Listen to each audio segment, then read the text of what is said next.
10 வெப்ப செயல் திட்டங்கள், தமிழக நகரங்களுக்கான வெப்ப செயல் திட்டங்களை ஆக்ஷன் பிளான் கோரி பசுமை தாயின் சார்பில் பரப்புரை மேற்கொள்ளப்படும்.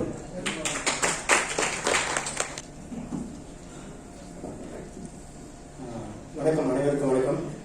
என்னுடைய தீர்மானத்தை வாசிக்கிறதுக்காக நான் ஒரு 2 நிமிஷம் மட்டும் டைம் எடுத்துக்கிறேன்.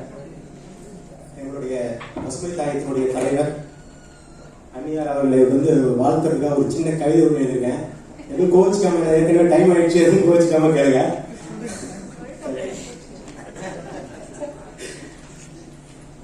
இந்த கவிதையோட தலைப்பு உயிரின் உயிர். தலைப்புகள் தான் புத்தகத்தின் உயிர்.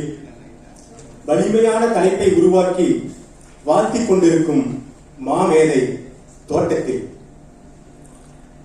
உள்ளடக்கங்கள் எல்லாம் ஒருவரில் சொல்லலாகாது. பொருளடக்கத்திற்கு மட்டும் விதிவிலக்கு உண்டு. ஒரு பக்கம் போதும் வாசிக்க வழி ஏற்படுத்திட. படித்த பக்கங்கள் எல்லாம் பாடல் வரிகள் அல்ல, கற்கள் நிறைந்த பாதைகளும் கருணை நிறைந்த கனவுகளும் தான். கையிலேந்தி காத்திருக்கிறாய் பூமி சிந்தும் கண்ணீர் துடைப்பதற்கு. சுத்தி சுத்தி பார்க்கிறது பூமி, சுத்தி சுத்தி பார்க்கிறது இந்த பூமி தன் உற்ற தோழியை. மனதில் இருக்கும் வழியையும் வேதனையையும் யாரிடம் சொல்வது?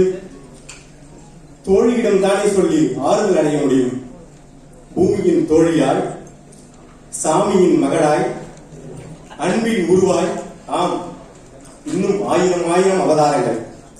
சாலையின் ஓரங்களில் இலைகளாய் பேசும், ஜன்னல் ஓரங்களில் மலர்களாய் பேசும், விண்ணில் உள்ள உயிர்காற்று வரிவரியாய் பேசும், குருவியும் குயிலும் கூட மெல்லிய குரலில் அன்னையை போற்றும், ஆம் எங்கள் அன்னியை போற்றும். இப்போ என்னுடைய தீர்மானத்தை வாசிக்கிறேன். நெகிழி ஒழிப்பு மற்றும் சூழிய குப்பை. தீர்மானம் எண் 11. தமிழகத்தில் சூழிய குப்பை, அதாவது ஜீரோ வேஸ்ட் மற்றும் நெகிழி ஒழிப்பு கோரிக்கைகளை முன்வைத்து பசுமை தாயகம் சார்பில் பரப்புரைகள் மேற்கொள்ளப்படும். நன்றி.